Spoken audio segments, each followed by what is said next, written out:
गायत्री महामंत्र एक बार मेरे साथ दोहराओ। ओम भूर्भुवः स्वः तस्सवितुर्वरेण्यं भर्गो देवस्य धीमहि धियो यो नः प्रचोदयात्। बात चल रही है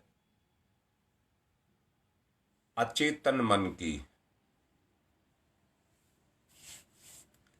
या उसको दूसरे शब्दों में धारणा भी कह सकते हैं। धारणा ये हर व्यक्ति की नहीं, हर जीव की धारणा होती है।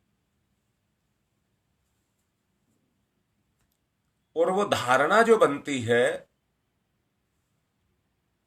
वो व्यक्ति की आदत से बनती है। यानी कि धारणा के अंदर जो छुपी रहती हैं वो हमारी आदत छुपी रहती हैं। हम आदत बदलना चाहते हैं, परंतु हमारी धारणा हमारी आदतों को बदलने नहीं देती।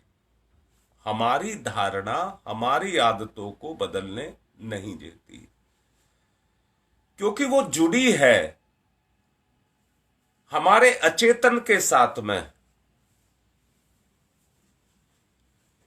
मैं ये कहूंगा, चेतन को वो कहिए जैसे एक कोई पेड़ है, उसका एक भाग वो है जो जमीन से ऊपर दिखाई देता है, और अचेतन वो है जो जमीन के तने के नीचे जड़ के साथ में मिला है। और सुपर चेतन उसको कहिए जो जड़ों को खुराक दे रहा है। ये सब आपस में मिले और जुड़े हुए हैं। आपने एक छोटा सा दो जीव देखे होंगे, उड़ने वाले हैं। एक को बर कहते हैं और दूसरे को मधुमक्खी कहते हैं। जरा उनको छेड़ करके देखो। अगर आपने उनको छेड़ दिया तो उनकी भयंकरता आपको देखते दिखाई देगी।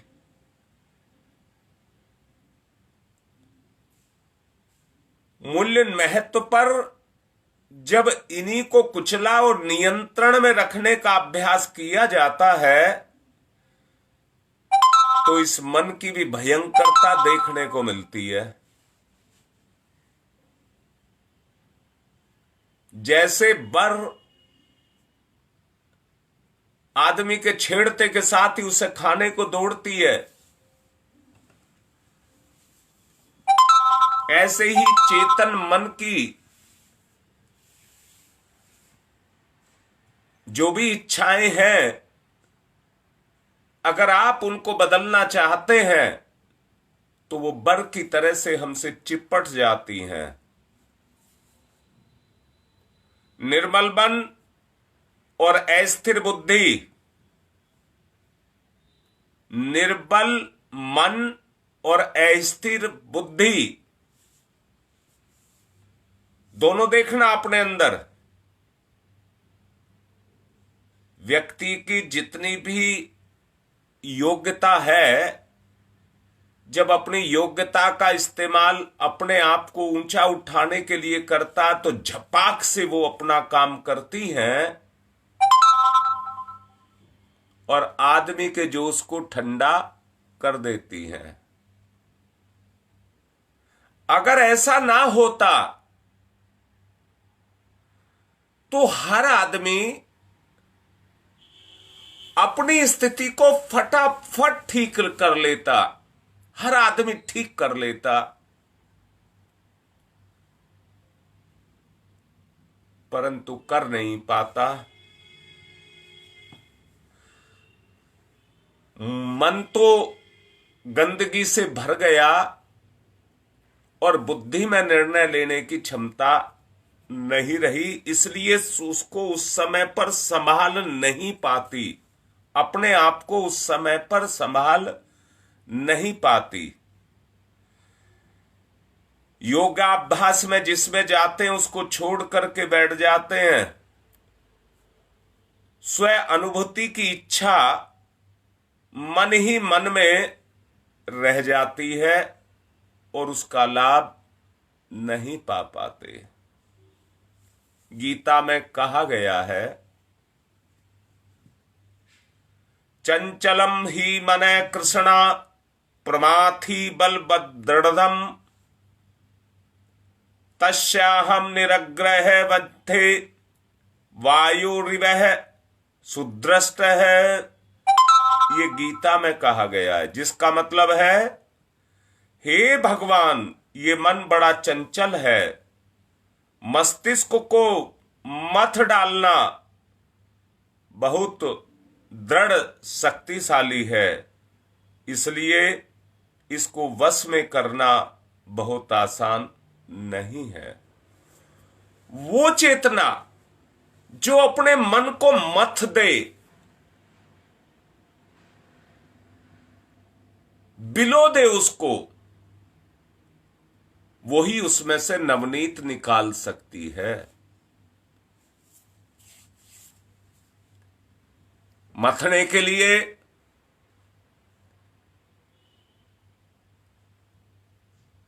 आपको योग में जाना ही पड़ेगा। अपनी आंतरिक शक्ति को इतना क्रियाशील करना पड़ेगा कि वो उन जमे हुए जो हमारे विचार हैं, कई संस्कार हैं, उनको किसी तरह से उखाड़ सके। योग के आचार्यों का मत है कि ये कठिनाइयां कुछ ही दिन की होती हैं और झूठ भी नहीं है। कमजोरी अपनी होती है।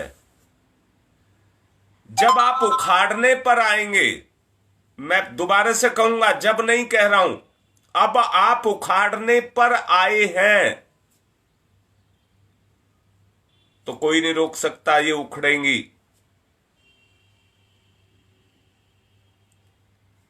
देव शक्तियां, देव सत्ताएं,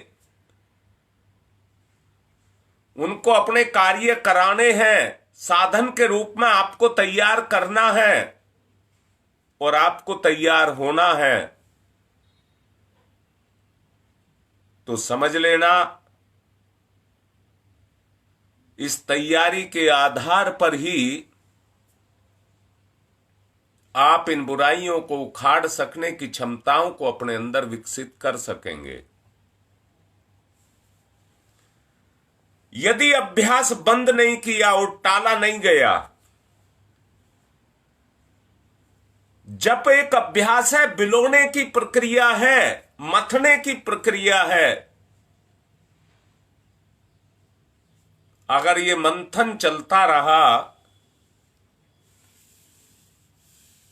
तो एक दिन सर्वोत्तम समीप मित्र की तरह से अनुकूल आचरण वाला ये मन आपके साथ बनकर के खड़ा हो जाएगा।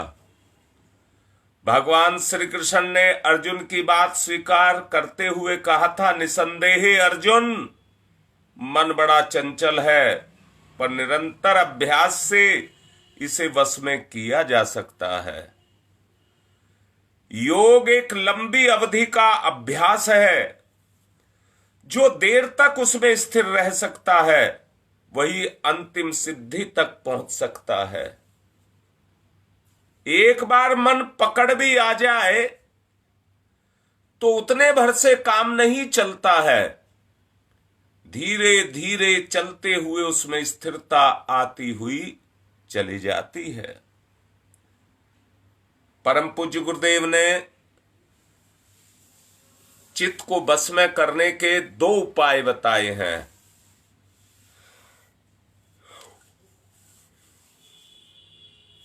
एक मनोवैज्ञानिक और दूसरा वैज्ञानिक। प्रथम प्रकार का जो उपाय है वो मानसिक है। उसमें अपने मन को ही इस बात के लिए राजी किया जाता है कि संसार क्षणभंगुर है।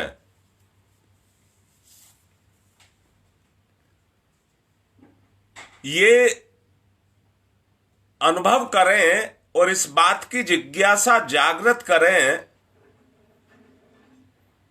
कि वस्तुतः ये सब है क्या। मनुष्य शरीर में हम किस तरह फंसे हैं और किस तरह उससे मुक्त हो सकते हैं, और आनंद, कहिए पूर्ण आनंद, जिसके लिए हमारी चाह अनवरत है, किस तरह हम उसको प्राप्त कर सकते हैं।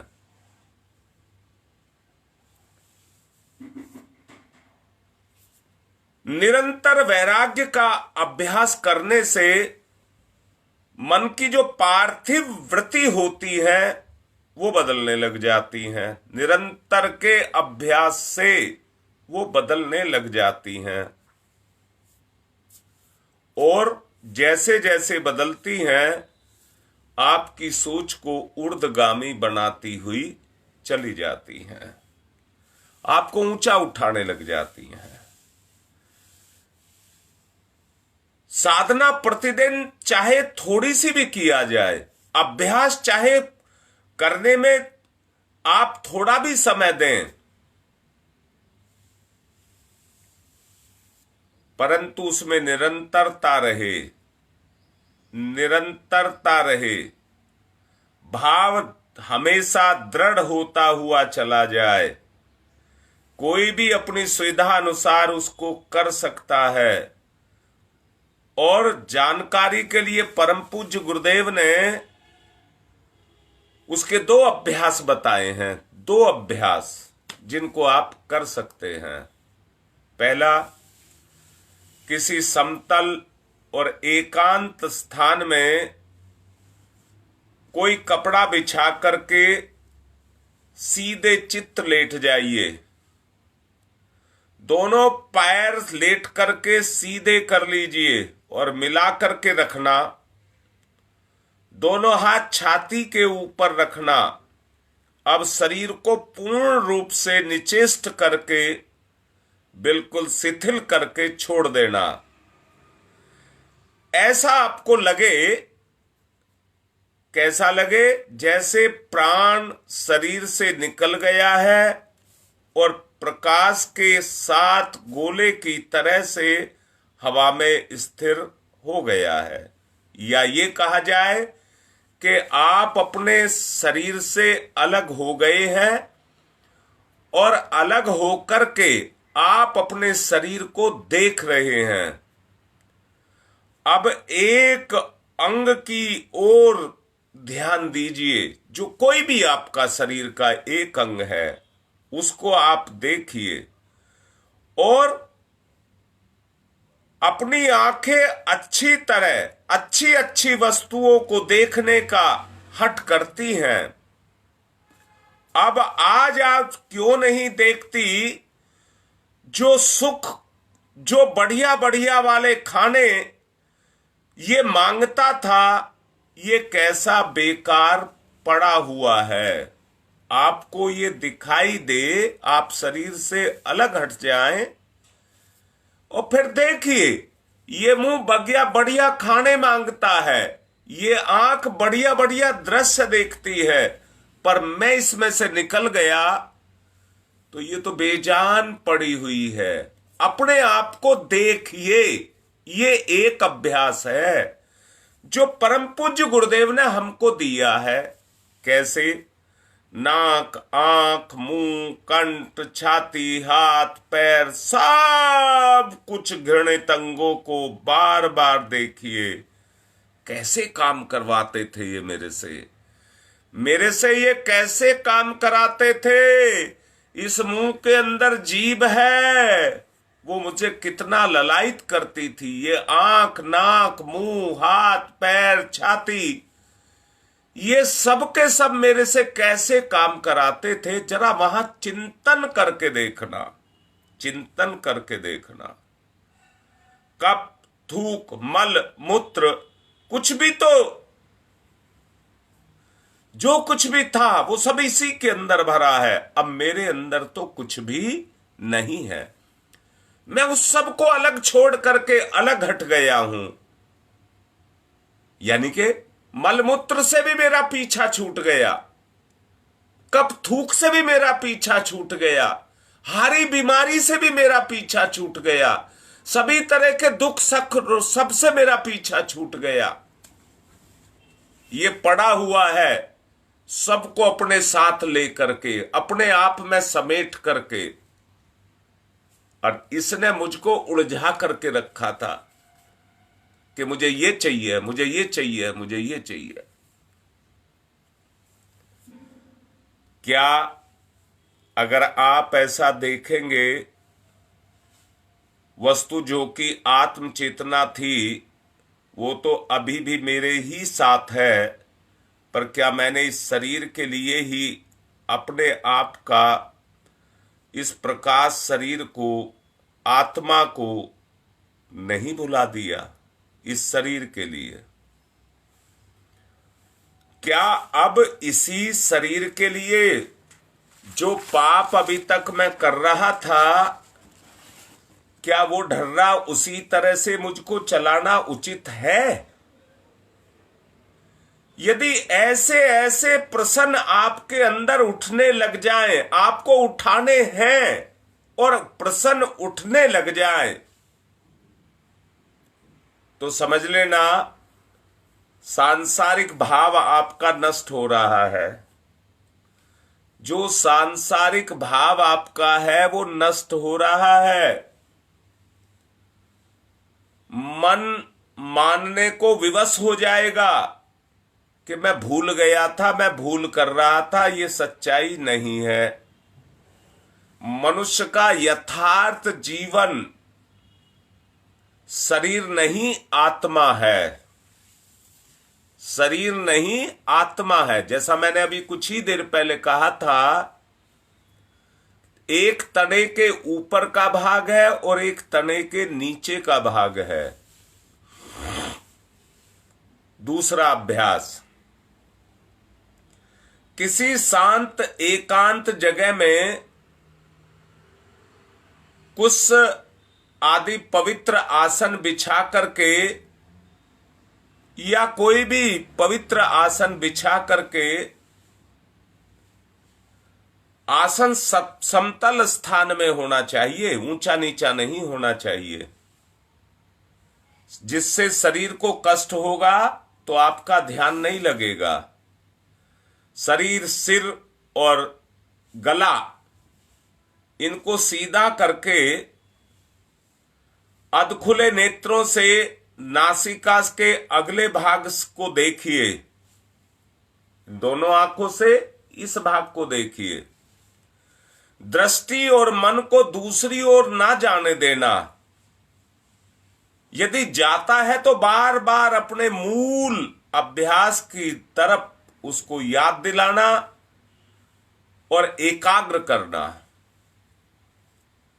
इस बिंदु पर जब मन शांत हो तब ऐसा ध्यान करें, मैं प्रकाश के एक कण, तारा या जुगनू की तरह हूं और नीले आकाश में घूम रहा हूं। सूर्य की तरह इसे भी हजारों गुना बड़ा और तेज चमक वाला एक प्रकाश पिंड आकाश में दिखाई दे रहा है। अभ्यास के द्वारा जो पिंड आपको दिख रहा है, उसी की किरणें फूट करके पूरे निखिल ब्रह्मांड में व्याप्त हो रही हैं। हजारों सूर्य उसके आसपास चक्कर काट रहे हैं, इतना तेजोमय है। मैं जो अभी तक एक लघु प्रकाश कण के रूप में असक्त, अज्ञान ग्रस्त होकर के, सीमाबद्ध होकर के पड़ा हुआ था, अब धीरे धीरे परम प्रकाश पुंज की तरफ, परम प्रकाश पुंज की तरफ अब मैं रह नहीं सकता उस पुंज के बगैर। करोड़ों कोस के विस्तार वाला गहरा नीला आकाश, या फिर वही दिव्य प्रकाश जिसे घुल करके मैं आपको सर्वव्यापी, सर्वदर्शी, सर्वज्ञ, सर्वसमर्थ अनुभव कर रहा था। ये दो अभ्यास हैं और मैं आप सबसे कहूंगा करना शुरू कर दें। इन दोनों को करना शुरू कर दें।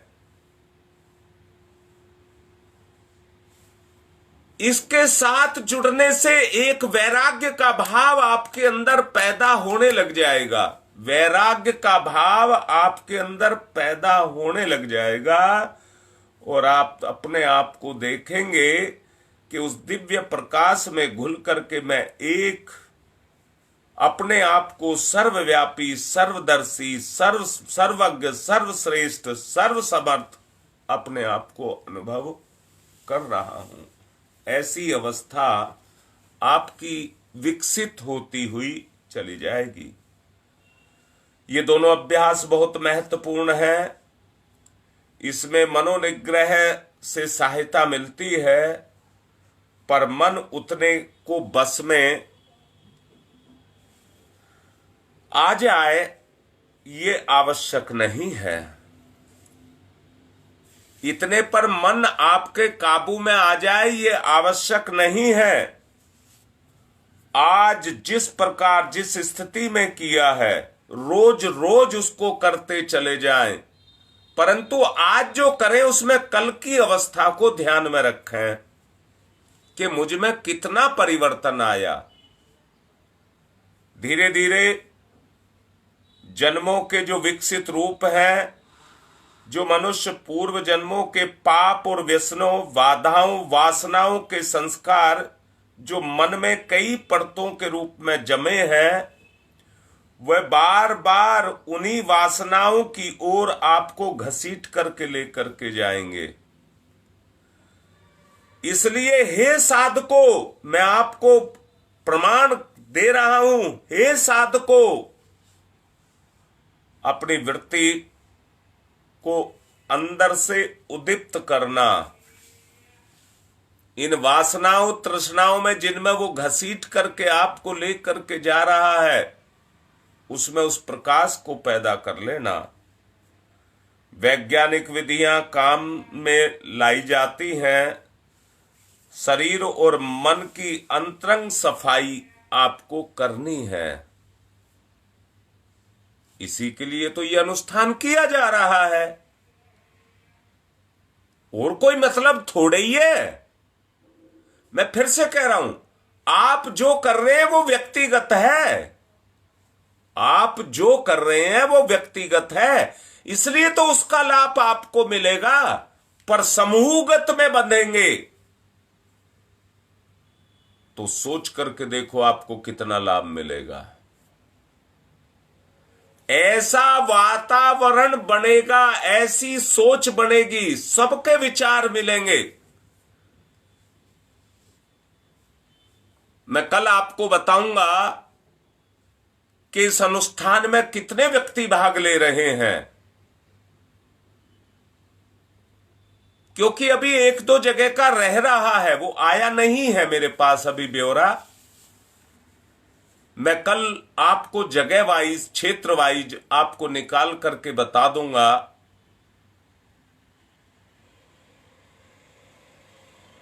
सारे कार्यकर्ता लाइन पर हैं, जो जिम्मेदार हैं।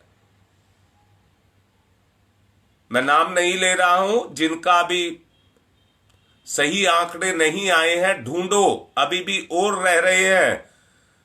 जो सुन रहे हैं, जिन्होंने अभी नाम अपने नहीं डाले हैं, वो भी नाम डाल दें, जिससे हमें ये मूल्यांकन हो सके कि हम कितनी संख्या में हैं, कितनी ताकत बन रही है। और मैंने कहा है, पिछले प्रवचनों में कहा था, एक और एक मिलकर के दो होते हैं, पर अध्यात्म क्षेत्र में एक और एक मिलकर के पूर्ण होते हैं। जितने हम जुड़ते हुए चले जाएंगे उतनी ही पूर्णता आती चली जाएगी। एक ऑडियो आपके पास आने वाली है जो मैंने विश्व संकट के ऊपर डाली है। जो संकट आज आपके ऊपर है वो पूरे विश्व के ऊपर संकट है, आपके ऊपर ही नहीं है, वो संपूर्ण विश्व में छाया हुआ है। यानी कि आपका तो छोटा सा दिख रहा होगा, परंतु जुड़ करके उसने कितनी बड़ी ताकत को बना लिया है कि प्राणी मात्र को कहिए या कम से कम इंसान को तो कहिए ही कहिए, उसने सबको अपने आगोश में ले लिया है। आप उसके चिंगारी बनेंगे, इस पाप को हटाने की चिंगारी आप बनेंगे। आपसे प्रेरणा पाकर के समाज में उस तरह का वातावरण बनने का क्रम चलेगा। मैंने कहा था कि व्यक्ति परिस्थितियों का गुलाम है, वो ठोकरे खा रहा है, वो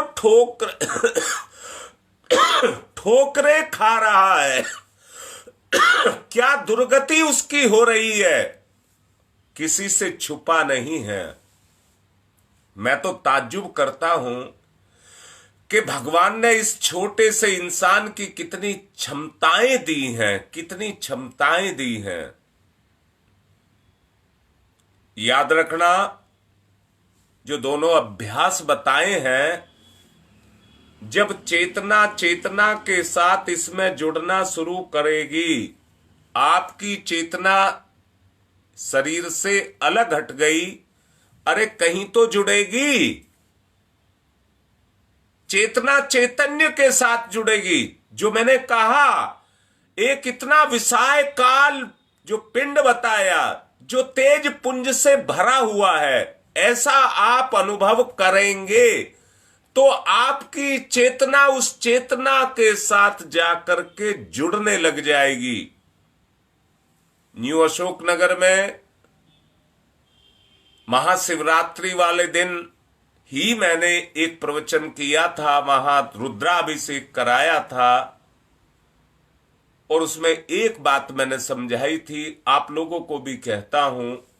आंख से हम देखते हैं दूर लंबे फैले हुए विस्तार में, ये आंख की दृष्टि जा करके जम जाती है, छूती है।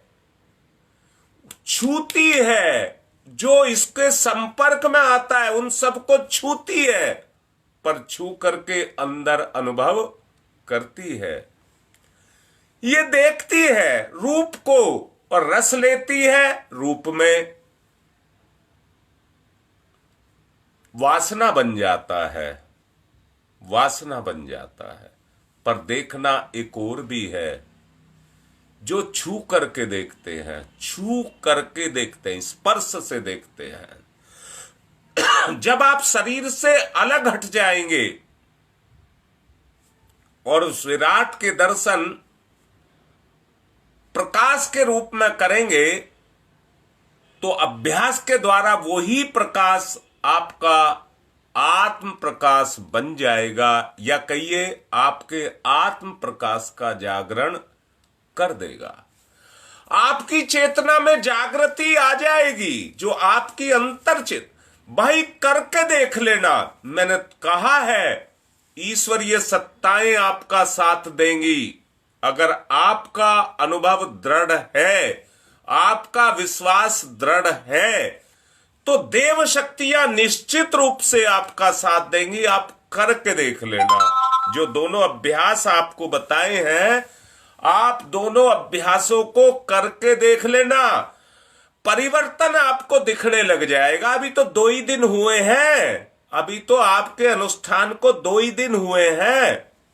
आप देखना आप कहां तक जाएंगे, आप कहां तक जाएंगे। बस इतना ही है, जो कष्ट आप सह रहे हैं जन्म जन्मांतरों की, अभी जो मैंने कहा, जो पड़ते धारणा के ऊपर, आपके अचेतन मन के ऊपर जो चढ़ी हुई है, वो टूटने लग जाएंगी। वो टूटने लग जाएंगी। किससे? आपके संकल्प बल से। आपके अंदर इतना संकल्प बल पैदा होगा, घृणा पैदा होगी। इस मुंह में थूक भी है, कफ भी है, इस आंख में मल भी है, इसमें गंदगी भी है, रस में गंदगी भी है। अरे आंख तो अमृत पीने के लिए दी थी, पर ये तो गंदगी को पी रही थी। ये नाक तो गंदगी को पी रही है। वो सब आपको दिखाई देने लग जाएगा, वो सब आपको दिखाई देने लग जाएगा। मैं फिर से कहता हूं, एक कहावत है, देखते हुए आंख से कोई मक्खी नहीं खाता है, गलती से धोखे से निकल जाए तो अलग बात है।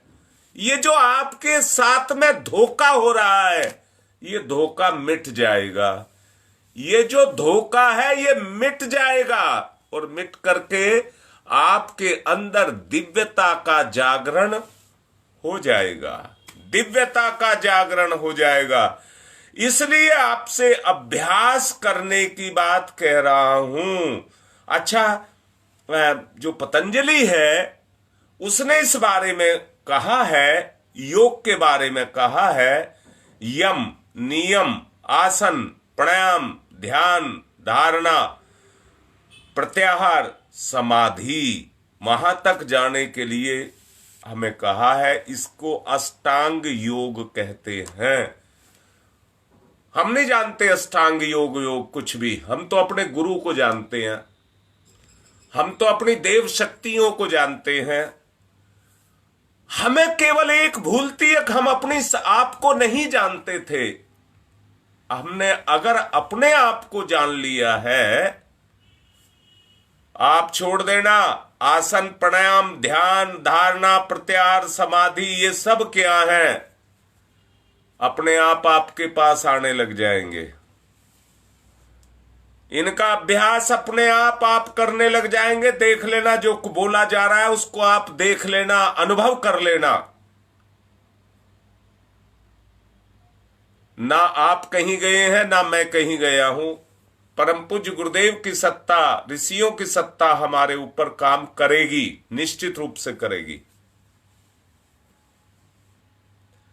इसका अभ्यास करने से कठिन मलिनताएं अपने आप नष्ट होती आपको दिखाई देंगी।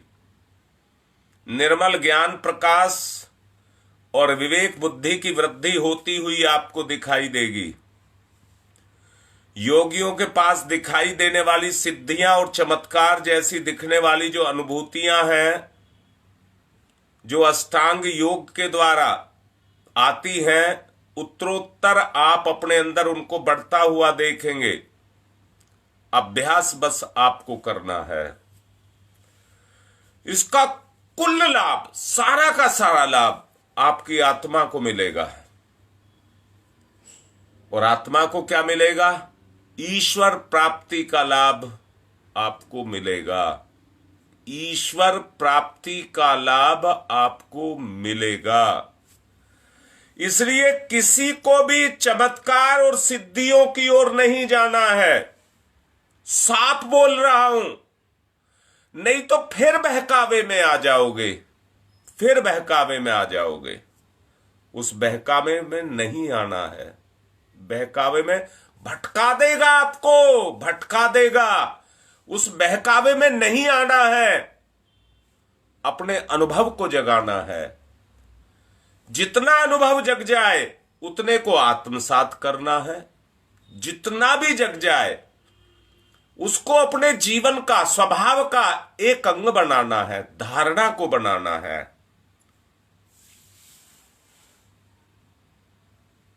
ये 8 अंगों में उत्तरोत्तर जो अभ्यास का विकास होता हुआ चला जाएगा, इसका कुल लाभ आपकी चेतना को मिलेगा। किसको भी ये चमत्कार बताने नहीं हैं, चुप अंदर अंदर समाते चले जाने हैं। केवल आत्म कल्याण का ही विचार आपको करना है। मैं ये कहूंगा, कल जो आपको समझाऊंगा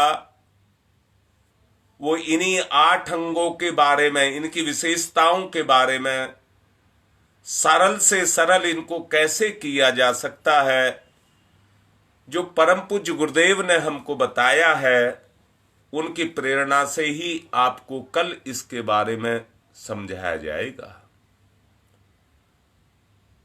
बस एक ही काम कह रहे हैं, धारणा धारणा धारणा। मैं बार बार धारणा की बात कर रहा हूं। आपको अपने मन को शांत करना है, शांत। बस इतनी ध्यान आप बना लें अपना कि आपका मन शांत अवस्था में चला जाए।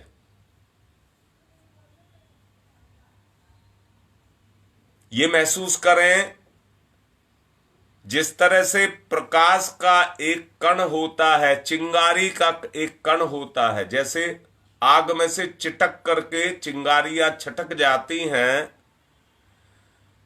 और वो जलती हुई आग में ऊपर उठती हुई चली जाती हैं, ऐसे ही मैं भी देव शक्तियों के द्वारा चटकाई गई चिंगारी हूं।